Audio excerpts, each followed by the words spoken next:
രാഹുൽ ഗാന്ധി ഇപ്പോഴുള്ളത് അമേരിക്കയിലാണ്. പ്രതിപക്ഷ നേതാവായതിനു ശേഷമുള്ള രണ്ടാം പോക്കിൽ കാര്യങ്ങൾ അത്ര സുഖകരമല്ല മോദിക്ക്. കാരണം രാഹുൽ ഇന്ത്യയിലെ വോട്ടിംഗ് സമ്പ്രദായത്തിൽ BJP നടത്തുന്ന അട്ടിമറികൾക്കെതിരെ പോലും ആഞ്ഞടിക്കുകയാണ്.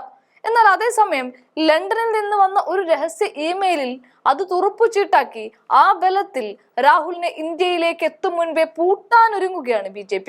10 ദിവസത്തെ സമയമാണിപ്പോൾ BJPക്ക് മുൻപിലുള്ളത്. മോദിയും BJPയും അധികാരത്തിൽ കയറിയപ്പോൾ തൊട്ട് രാഹുലിനെ നോട്ടമിട്ടതാണ്. പ്രതിപക്ഷ നേതാവ് കൂടിയായ സന്ദർഭത്തിൽ രാഹുൽ ചിറ്റപ്പുലിയെ പോലെ കേന്ദ്രത്തിനെതിരെ ചീറിയെടുക്കുമ്പോൾ പലപ്പോഴും മോദിക്ക് പാർലമെന്റിനകത്ത് ഒരക്ഷരം മിണ്ടാനാവാതെ തലകുനിച്ചിരിക്കേണ്ട അവസ്ഥയും വന്നിട്ടുണ്ട്.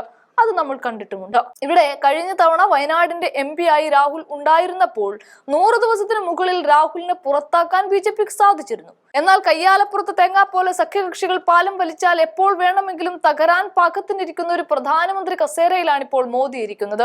അതുമാത്രവുമല്ല, 75 വയസ്സ് തികഞ്ഞാൽ ഈ പാർട്ടി പോലും തന്നെ പുറത്താക്കുമോ എന്ന തരത്തിൽ കാര്യങ്ങൾ മോദിക്ക് അത്ര പന്തിയില്ലാതെ തുടരുന്ന സാഹചര്യത്തിലാണ് രാഹുലിന് ഭയമാണ് മോദിക്ക്. അതാണ് ഇങ്ങനെ കണ്ട് രാഹുലിനെ ഇല്ലായ്മ ചെയ്യാൻ നോക്കുന്നത്. അതുകൊണ്ടാണ് തലങ്ങും വിലങ്ങും രാഹുൽ ഗാന്ധിയെ അറ്റാക്ക് ചെയ്യുന്നതും. EDA ഇറക്കി കളിക്കുന്നത് നമ്മൾ കണ്ടു. അതൊന്നും പോരാഞ്ഞിട്ടാണിപ്പോൾ രാഹുലിന് ബ്രിട്ടനിലെ പൗരത്വം ഉണ്ട് എന്ന് കാണിച്ചുകൊണ്ട് മറ്റൊരു പൂട്ടൽ തന്ത്രം. കർണാടകയിൽ നിന്നുള്ള വിഘ്നേഷ് ശിഷിർ എന്ന അഭിഭാഷകൻ സമർപ്പിച്ച പൊതു താൽപര്യ ഹർജിയിലാണ് ഈ കേസ് നിലനിൽക്കുന്നത്.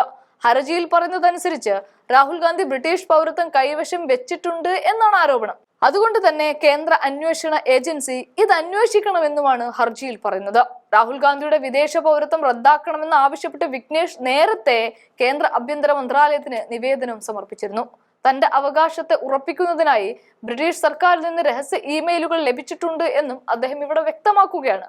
രാഹുൽ ഗാന്ധി അവരുടെ പൗരത്വ രേഖകളിൽ ഉണ്ട് എന്ന് UK സർക്കാരിൽ നിന്ന് ഞങ്ങൾക്ക് നേരിട്ട് അറിയിപ്പ് ലഭിച്ചു, എല്ലാ രേഖകളും ഹാജരാക്കിയിട്ടുണ്ട് എന്ന് പറഞ്ഞ BJP ഹർജിക്കാരൻ ഇന്ത്യൻ നിയമപ്രകാരം ഇരട്ട പൗരത്വം അനുവദനീയമല്ല.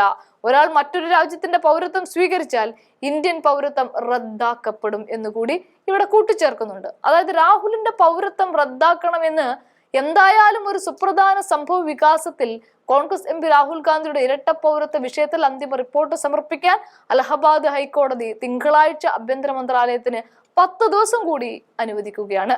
ഈ വിഷയത്തിൽ അടുത്ത വാദം കേൾക്കൽ മെയ് 5 നടക്കും.